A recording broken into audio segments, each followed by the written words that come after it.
telling you that I'm really glad to be here, and this is no joke.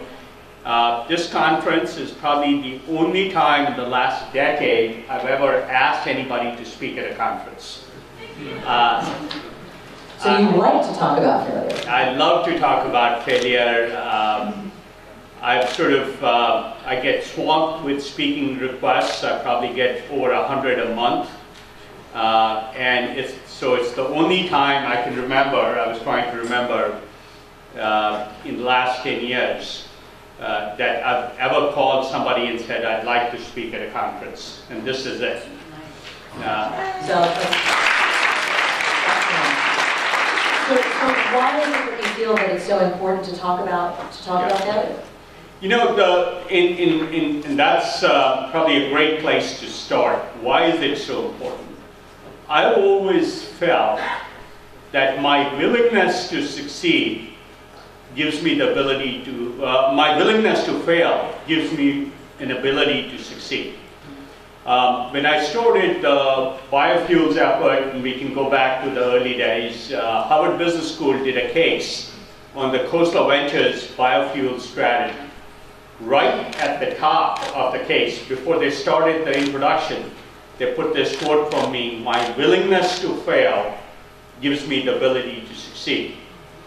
I fundamentally decided a long time ago I wouldn't care about any failure.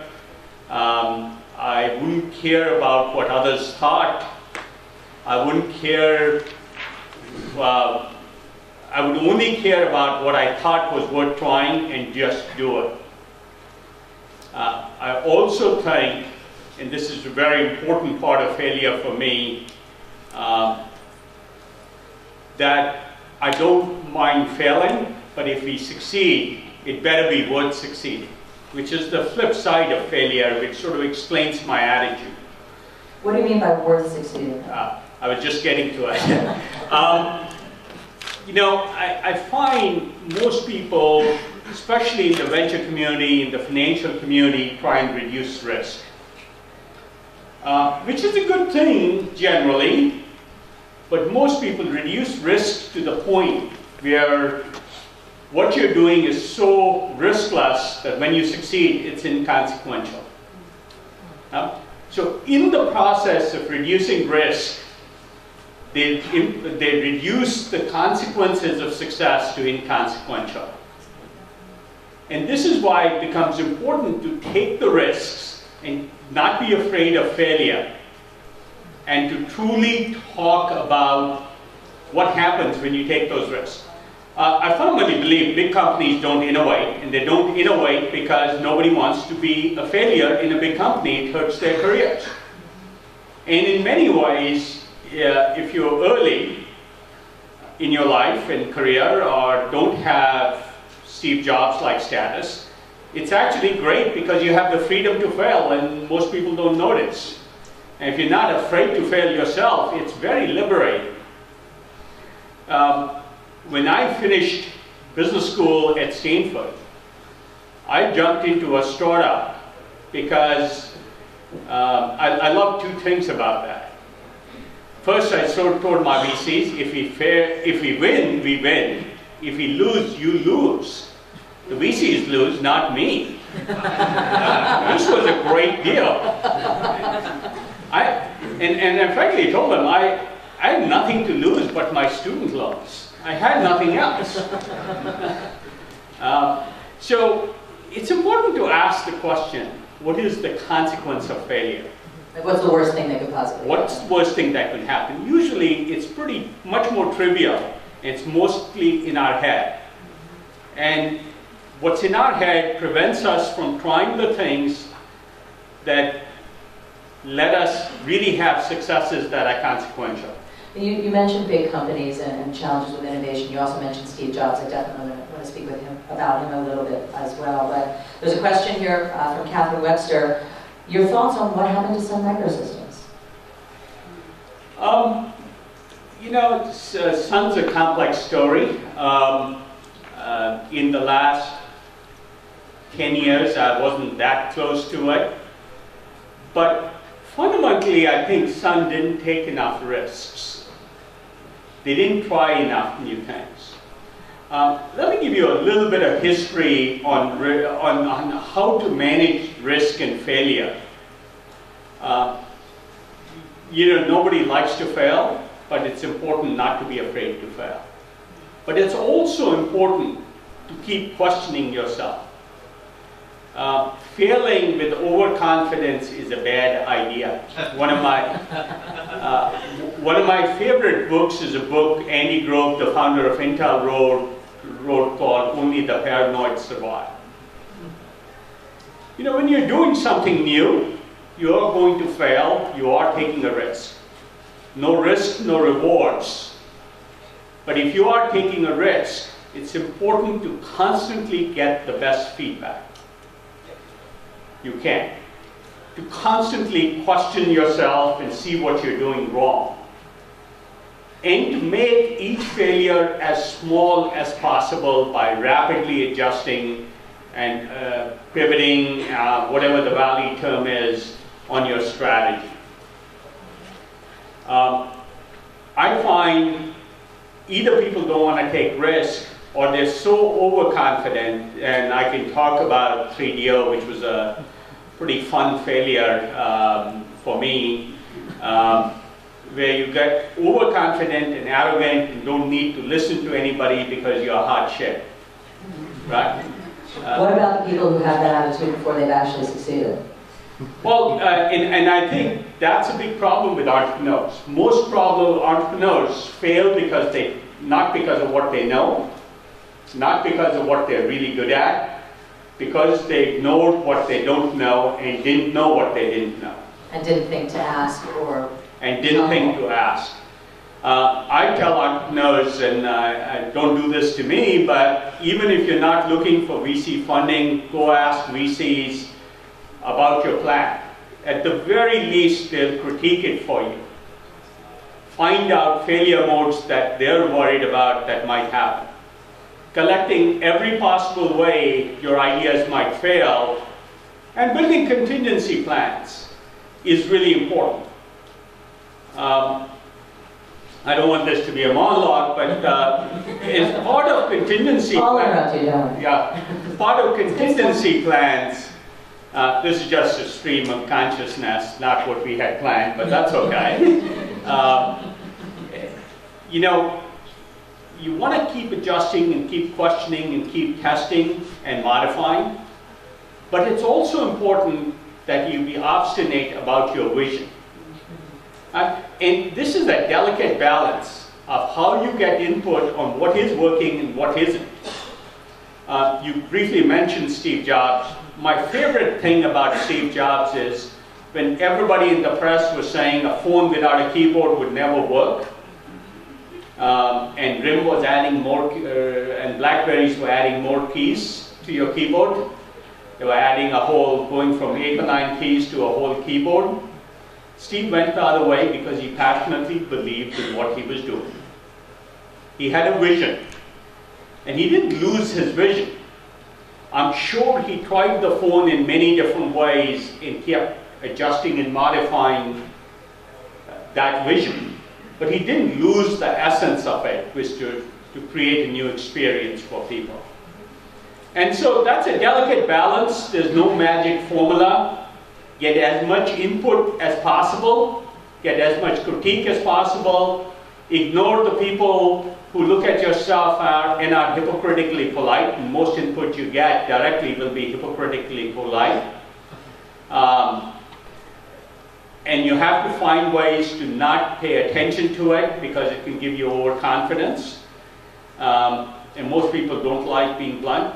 And look for the people who critique you, look for ways in which you might fail, and start adjusting for it quickly. If each failure is a small failure, you've achieved the goal of doing the optimal thing.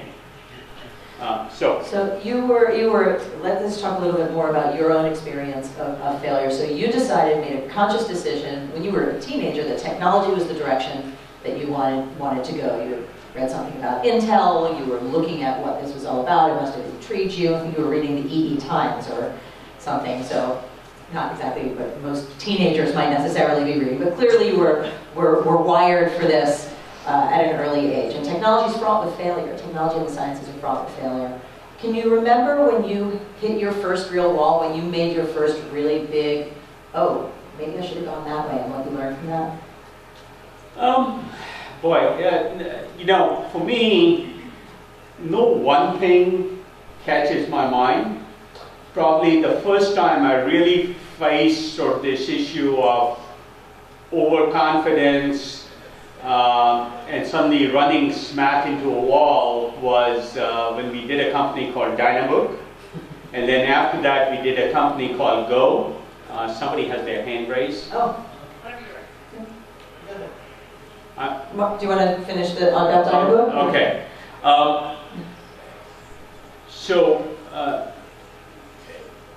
You know, Dynabook and Go were both examples of, because I was on the board and John Doerr was on the board of both companies, and we hired sort of management with great titles. We thought we had it right. We sort of didn't examine our assumptions enough. Each was a very different case, and so I'm going to take a diversion here for a minute, but let me tell you what we learned. In Dynabook, we had hired the guy who ran the PC business for IBM, and I was young enough to realize that not to realize that the big title didn't mean much. Because somebody had a big title didn't mean they were good at something.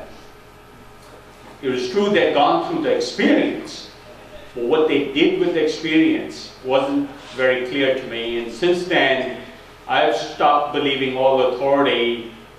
It's valuable to get people who have the experience, but between somebody smart and somebody experienced, I'll pick smart every time. And there we realized how big a role people play in what you do. I still think Dynabook was a great idea. By the time we had created a lot of money and a lot of egg on our face, I actually wanted to restart it and do it right. Go was interesting because it was a completely different lesson for us. Go, we were making a tablet computer, think iPad back in the 80s. But we used a pen, and marketing guys came up with a catchy slogan, "The pen's the point." And we started believing that bullshit, but in fact the pen wasn't the point. After we failed, we said, so what really matters? And what really mattered was real mobility was the point, not the pen. And we got caught up in the technology and the pen. I won't go too deep into it, but say one thing. The best thing you can do with failure is really examine it. Just this weekend, I was reading a post that Bryce Bryce.vc. It's just a small venture firm here. I was reading Bryce is a guy who writes this blog, and he wrote a blog on the value of postmortems. After you fail, you learn a lot more. Even if you created 5, 10, 15, and we've created as much as 50 million in a bad startup. Going back and examining at every step what you could have learned, what you could have done different, is well worth it. It's the single most important thing you can do with your failure is ask lots of people when you should have done what different. And learn. If the only thing you learn is to get lots of input or lots of flexibility, it's a good thing. Most people who fail are better at doing startups than people who've never failed. And so that's good news if some of you have failed. How many of you feel you failed at something? Can we have a show of hands? Great. That's why I'm here. And if they didn't put their hand up, they're too busy typing or they're lying. We had a question about midway back. Was there a question, Cassie? Oh. Can you stand up so we can see you? My question is, what's your name? My name is Eitan Urbis, and I'm with the Mail Shop. My question is, can you give any advice as to how to recognize when you're failing because of bad strategy versus bad execution? That's a great question. Not that I have a clear answer, just because it's so specific. But I will tell you, the standard expert opinion is that's been tried before. Almost any time something new comes up, I ask people, and somebody will tell me, oh, that was tried before. I'd say, if you fundamentally believe something is a good idea, if you believe something is a value proposition people need, you could be wrong on strategy in assuming how many people need that. But usually, ideas fail because of tactics, not because of strategy. Right? You fail because you implemented it wrong. You know, Friendster was a Kleiner-funded startup. I was a Kleiner then. The idea was exactly right. And they failed when you could just say, hey, social networking doesn't work, till Mark comes along and proves Facebook proves you wrong. In fact, I'd say more often than not, when I say when something's not working, change, what I meant was don't change the vision, change the tactics. Adjust, try different things, try different experiences. Sometimes you're just wrong in guessing at a market. What if you're too early? And there are lots of ideas that have just been little early. Yeah, and you know, then you just keep trying and bring it back up. I mean, don't give up when it starts to succeed. You want to be there. One of the things I want to say about failure is, you know, when you do a startup, you may be on the right track, on the right strategy, the right basic concept, or if you're a gamer, sort of the high concept for the game. But there's probably 3 or 4 things you can control out of 10 that matter in the success of failure. 3 or 4 things your competitors may control, and 3 or 4 things may be just environmental factors that make you lucky or unlucky. Something happened, some blog wrote about it, it caught fire, and suddenly things took off. And so you have to realize that. And one of the things with failure is keep making lots of adjustments, don't give up on the vision. Because one of the things I say about persistence is give yourself enough time to get lucky. If this is true, and I truly believe for every great startup, if there's 10 factors that matter most why it was successful, you control 3 or 4, your competitors control 3 or 4, and the rest are just plain luck. Right? Any one of the things that happened to Facebook could have happened slightly differently. We've seen plenty of lawsuits, debates, arguments. Any one of those things could have gone a little bit left or right, and the world would have been a different place. In fact, if I come back to my favorite example of Steve Jobs and sort of Apple as a great success story, if you think about the history of Steve had a great vision in the original Mac, right? That was done very well. Steve had that capability. But then there were some things he didn't do right, and they got in other management. The best thing that happened to Steve is the other management, our succession of CEOs they had after that really screwed up Apple. If they hadn't screwed up Apple, if they'd done okay, Steve wouldn't have had a chance to come back. Steve's legacy would be, oh, he started next and it failed. Right? So think about how lucky he got that the people before him, the CEO before him, screwed up. So your success can be based on someone else's failure. It was an environmental factor that gave him the platform. And in a funny way, if Apple had a lot to lose when he came back, First, if it was successful enough where they said, hey, this is a valuable company, we can't try really large experiments, he wouldn't have been given the opportunity to really change the strategy. Because Apple was failing and didn't have a lot to lose, they took this sort of home run swing. You know, if you're 3 runs down in the bottom of the ninth, you might as well take a home run swing. And Steve had an opportunity, mostly because of circumstances, to express his vision and follow it. That turned into the most valuable company in the world.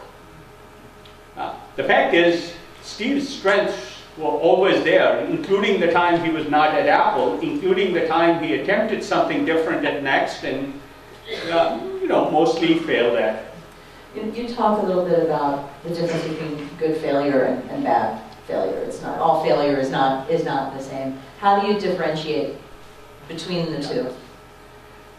So, you know, if you're obstinate about your failures or don't recognize them, it's not a good failure. Being obstinate about your vision, I'm pretty patient with, but you always want to question your assumptions. If you don't do a post-mortem on every failure, that's a bad failure. If you learn a lot from your failure and reapply and don't give up on what your larger vision is, that's a good failure. And lots of small failures means lots of learning. And so, good or bad failure is more about attitude than anything else. What about how are we doing on those questions? You're doing well. We're working up in so there's a great question here from Alexander. What would you recommend to a student chasing passions after graduation or several years in a structured environment? Look, it's always great to get a few years of experience in somebody else's context. You can do learning at their expense. But if you have an idea you're really passionate about, I'd say jump in. Don't do a startup because you want to do a startup. Do a startup right out of college if you're really passionate about something. Isn't that a reason, I mean, in general, for entrepreneurs, you should always be seizing something that's a passion rather than just to be? Yeah, absolutely. People who say, I want to do a startup and find a startup may not find the best startup. People who have a passion about something and say, I'm going to jump in to make this happen because it's my vision, that's great.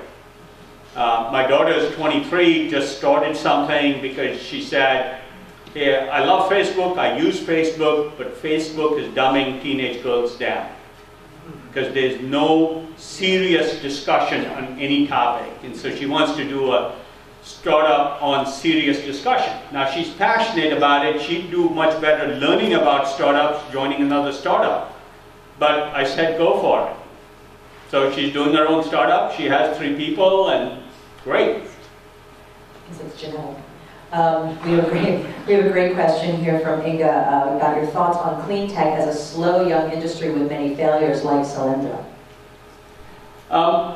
Solyndra is not a slow young failure, it's a big visible failure. Two types of failures, right? There are plenty of failures where you start and the idea is fundamentally wrong. You're trying a new idea, a new market, you're creating a new market, and it doesn't work. There's plenty of those. Solyndra is a different class of failure and we should distinguish it. Whenever something's obvious, the idea of solar cells isn't new. It wasn't a new market. It was a new product for an existing market. And there were 10 companies shooting to go after the product. And so whether you're talking about solar cells or wind turbines or LED lights or new kinds of engines, those markets are fairly well established. And the question you have to say, when you're producing a solar cell, did you produce the cheapest, best, in some other way, solar cell? So Lindra didn't, and it failed. When 10 people shoot at a single goal, only one person wins. Somebody places, you either win, place a show and stay in business, but most companies doing solar cells will in fact fail. And that's a different kind of failure. You ran the race and somebody has to come last. In fact, there's only 3 people who can make the podium by winning, placing, or showing. And that's just the nature of startups. So every area, it'll happen in LEDs too. There'll be 10 startups, there are more than 10, and most will fail. Because in the end, one will have the best LED. We have a question back on the side here. Hi, my name is Christina and I'm with Honeybee. And I have a question about failure as it relates to a misalignment between the management team of the organization and the investors that you bring on. Something that I've witnessed before is the management team goes after funding and they get some great options and they end up spending a lot of their time moving forward trying to sort of meet the requests of their investors. And I was wondering if you have any advice about how to vet potential investors to make sure that you truly have alignment on your vision and focus for the product and organization. Yeah, that's a hard one. Look, most questions related to failure are hard ones. They're not obvious ones. Failure isn't a party. Failure is something you deal with and get the most out of. Most entrepreneurs don't realize they're not looking for money as the principal now. They don't realize what they're looking for is a partner who can help and guide. When I get asked, hey, what makes you a great venture capitalist? My usual answer is, first, I've worked with more startups than most VCs, and I've failed more often than most VCs, so I know what questions to ask. And hopefully, I have a library of failures that's longer than most people's, so I can help you avoid some of them. But to your specific question, what you want to look in a VC is flexibility. If they have a very clear view of what you're doing, they're probably the wrong VC. They're probably not a very good VC to begin with. Right? You want somebody who takes an experimental approach, doesn't mind you missing plan. I'm always defending, even within our partnership, ventures that miss their plans. I don't really care about plans because plans are meaningless. I don't even believe in making plans, business plans, because I've never seen one actually be accurate. But vetting VCs for flexibility is probably the only thing I can suggest. The best thing you can do. A personality match of some sort, though. Well, yeah, personality is always important because you want to get along. But that usually translates into flexibility. The one piece of advice I can give you is talk to people who've been with that VC where the plan didn't go according to plan. That's probably the single most important piece of advice I can give you. They'll trot out, if you ask me, hey, who did I invest in? I'll say, hey, Jack Dorsey at Twitter. But you really want the ones that failed or had to redo things or missed their plans and say, how did you handle that? So that's important advice. So you'll invest in someone who's failed so long as they failed in an intelligent sort of way? Yeah, absolutely. So that's good news for some of you. So you can fail, just don't be stupid.